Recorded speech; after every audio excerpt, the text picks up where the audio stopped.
टेकाराम जूली जी, आदरणीय हेमाराम चौधरी जी, हरीश चौधरी जी, कर्नल सोनाराम जी और हमारे लोकप्रिय उम्मीदवार उमेदराम जी, शाले मोहम्मद जी, मदन प्रजापत जी, पद्माराम जी मेघवाल, रूपाराम जी मेघवाल, महेंद्र चौधरी जी जिला प्रमुख, सुनील परियार जी, गफूर खान साहब, गोपाराम जी मेघवाल, फतेह खान साहब, उमेश सिंह तंवर, सज्जाद खान, बालाराम जी चौधरी, प्रियंका मेघवाल, अंजना मेघवाल और दीपक माली जी, सम्मानित मंच और उपस्थित बुजुर्गों, भाइयों और बहनों और नौजवान, मेरे प्यारे नौजवान साथियों, आज जो ये मीटिंग देख रहा हूं मैं यहाँ पर स्टेडियम में, मुझे कई बार आने का अवसर मिला यहाँ पर।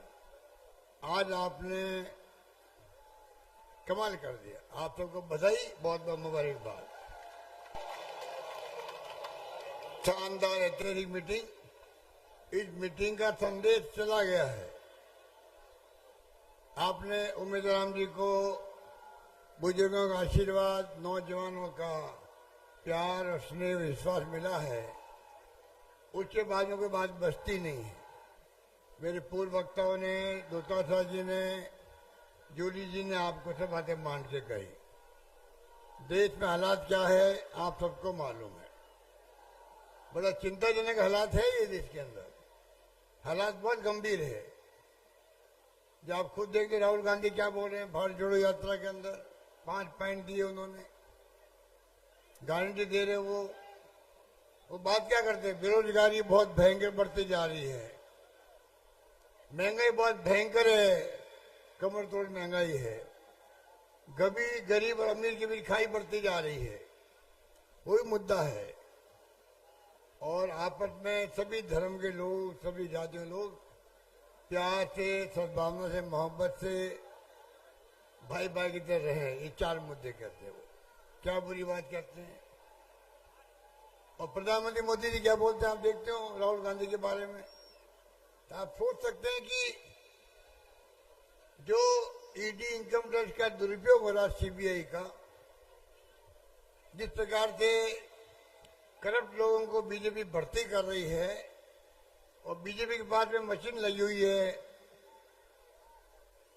आप सोच सकते हो वह बीजेपी जाते वो मशीन सबको ईमानदार बना देती है। वॉशिंग मशीन लगी हुई है, कब तक चलेगी वॉशिंग मशीन, कब चलेगी। किस प्रकार से बीजेपी ने जो तमाशा किया है, बीजेपी ने जिस प्रकार से कांग्रेस खाते बंद कर दिए, 2 मुख्यमंत्री जेल में बैठे हुए हैं, अरविंद केजरीवाल झारखंड के मुख्यमंत्री। आपको मालूम है अमेरिका ने क्या कहा, जर्मनी ने क्या कहा है कि इस देश में हो क्या रहा है, इस देश में लोकतंत्र की स्थिति क्या बनती जा रही है। आप बताइए, अगर अमेरिका और जर्मनी जैसे मुल्कों को बोलना पड़े और साथ में जिस प्रकार से कांग्रेस खाते बंद कर दिए हो, उन खाते बंद करने का संयुक्त राष्ट्र संघ ने, यूएनओ ने क्या कहा है, उन्होंने ऐतराज किया कि अब हिंदुस्तान में चुनाव चल रहे हैं, कांग्रेस राष्ट्रीय पार्टी है, सत्ता में नहीं है, कोई बात नहीं, उनके 12 अकाउंट बंद कैसे कर सकते हो बैंकों के अंदर। अगर आपके खाते बंद कर दे, मैंने 1 करोड़ को पेंशन दी है, बुजुर्गों को पेंशन, विधवाओं को पेंशन, दिव्यांगों को पेंशन, कोई पेंशन बंद कर दे, उसकी खाता बंद कर दे, क्या बीतेगी उस पर। छोटे व्यापारी है, खाता बंद कर दो, क्या बीतेगी। तो आप सोच सकते हो कि जो देश में हो रहा है वो लोकतंत्र को कमजोर करने के लिए हो रहा है, खत्म करने के लिए हो रहा है। इसलिए लोग कहने लगे, खड़गे साहब खुद कहते हैं, अगर ये जीत गए मोदी जी तो आगे चुनाव होंगे भी नहीं होंगे, ये बात हमें आ रही है। कितनी गंभीर बात है ये, कोई हंसी मजाक की बात तो है नहीं। लोकतंत्र कायम रहेगा कि नहीं रहेगा, ये चिंता का विषय बना हुआ देश के अंदर। इतने मैं कहना चाहूंगा आपको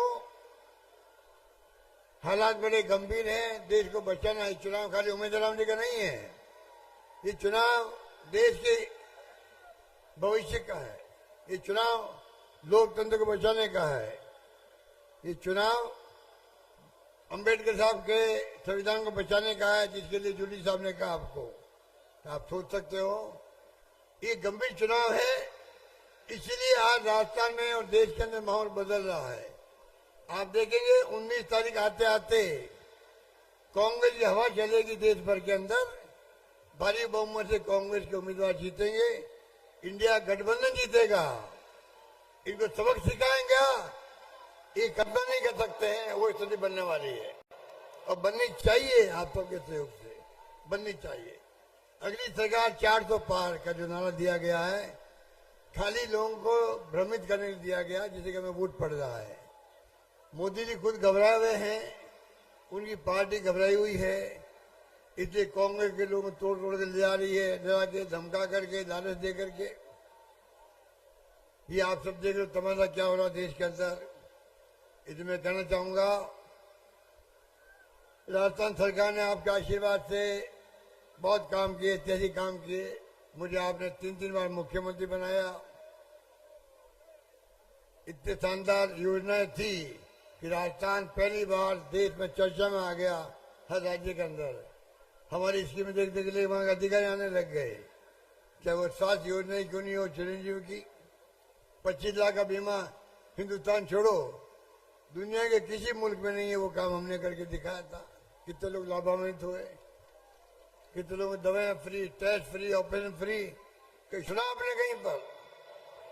तो काम की कमी रही नहीं, पर झूठ बोल बोल करके जिस प्रकार से मोदी जी ने, अमित शाह ने, उनके मुख्यमंत्रियों ने, उनके मंत्रियों ने हिंदू को 5 लाख दिए, मुसलमान को 50 लाख दे दिए कन्नौज वाले केस के अंदर। इस प्रकार से जो हरकतें की गई, उसके कारण सरकार बन नहीं पाई हमारी, पर माहौल हमारे पक्ष में रहा। चुनाव हारने के बाद में भी गांव वालों में आज भी हमारी योजना को लोग याद करने लगे इतने जल्दी। सरकार अभी टेक ऑफ नहीं कर पा रही, 3 महीने के बाद में भी लोग समझ गए इस बात को। तो आप देख सकते हैं किस प्रकार से लोगों ने धारणा बनाई है, शानदार काम हमारी योजनाओं के। किस प्रकार से नई सरकार काम नहीं कर पा रही है, रिमोट से चल रही सरकार। ऐसी स्थिति में आपका क्या फर्क बनता है? ये चुनाव है लोकसभा का, एक मौका आपके सामने वापस आया है। पिछला चुनाव में जीत नहीं पाए, आपके यहां से हरीश चौधरी जीत पाए, मुश्किल से एक आदमी जीता है। उस पर मैं नहीं जाना चाहूंगा। आगे पार्लियामेंट चुनाव जिता दोगे, पिछली जो हमारी हार हुई है, कामयाब नहीं हुए हैं, वो सब भूल जाएंगे।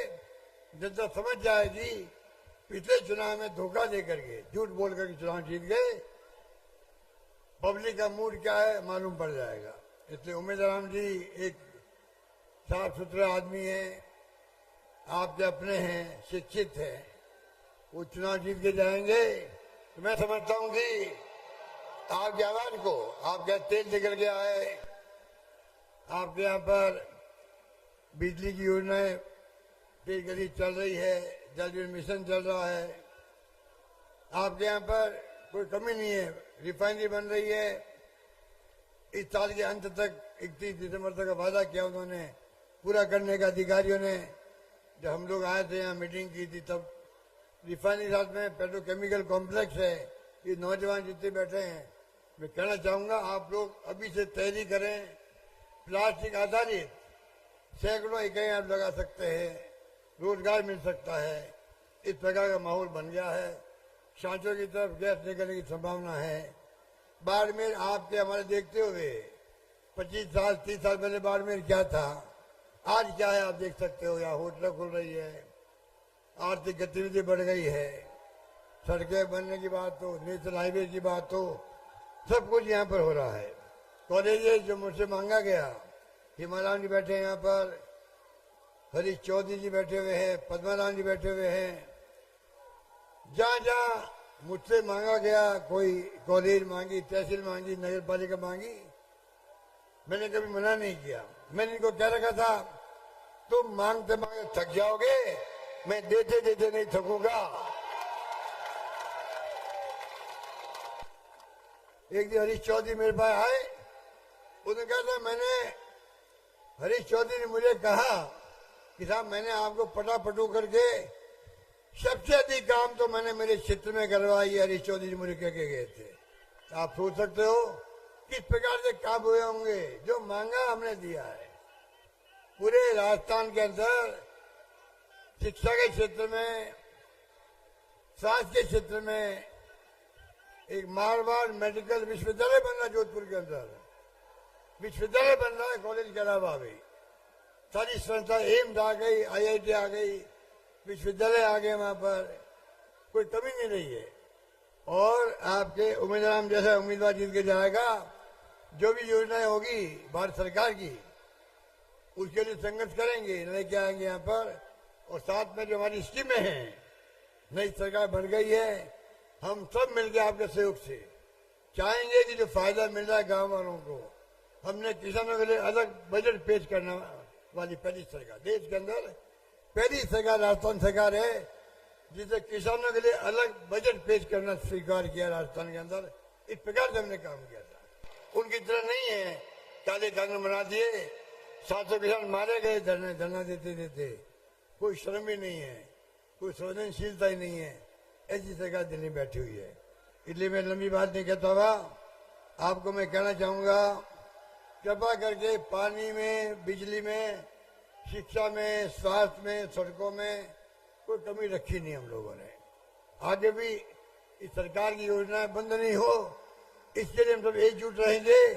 सरकार कोई योजना बंद नहीं कर पाएगी, ये मैं आपको निवेदन करना चाहता हूँ। आप बहुत ही गंभीरता से बैठे हो, सुन रहे हो, उत्साह आप में है। ये उत्साह ही संकेत देता है, ये उत्साह संकेत देता है आप यहाँ आए हो तो तय करके आए हो, उम्मीदवार को भारी बहुमत से कामयाब करना है। यही बात कहता हुआ मैं आपका अग्रिम बधाई देता हूँ आपको। गांव में, ढाणी में चुनाव होता है, कितने अच्छा माहौल है। उसके बाद में भी वोट का अधिकार गरीब से गरीब आदमी के पास है। हम चाहते हैं बुजुर्गों ने आशीर्वाद देते हैं, प्रधानमंत्री हो, मुख्यमंत्री, मंत्री हो, MLA MP कोई हो, पैरों का हाथ लगाते हैं। ये खूबी है लोकतंत्र की। ये जिंदा रहना चाहिए लोकतंत्र, कमजोर नहीं होना चाहिए। इनके मनसूबों में पानी फेरना चाहिए। चाहते लोकतंत्र खत्म हो जाए। चाइना, रशिया, नॉर्थ कोरिया की तरह इलेक्शन हो एक तरफा, वो कभी नहीं होगा, वरना ये मीटिंग होना बंद हो जाएगा। इसलिए मैं अपनी बात खत्म करूंगा और आपको भोलान दूंगा कि जितने नेता बैठे हैं यहाँ पर, ये भी आप समझ सकते हो कि एकता का मैसेज है। हम सब मिलकर काम करेंगे। आप सबके आशीर्वाद से, आप सबके सहयोग से गांव में, ढाणी में हम जाकर के प्रचार प्रसार करेंगे। और 26 तारीख को एक एक वोट पड़ना चाहिए। जो वोट पड़ता है वही गिनती में आता है। ये मेरा कहना है। धन्यवाद।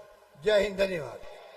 कांग्रेस पार्टी, आप अपनी अपनी जगह विराजें। अपने सभी स्थानीय नेता इनके बाद अपना वक्तव्य देंगे।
4 जून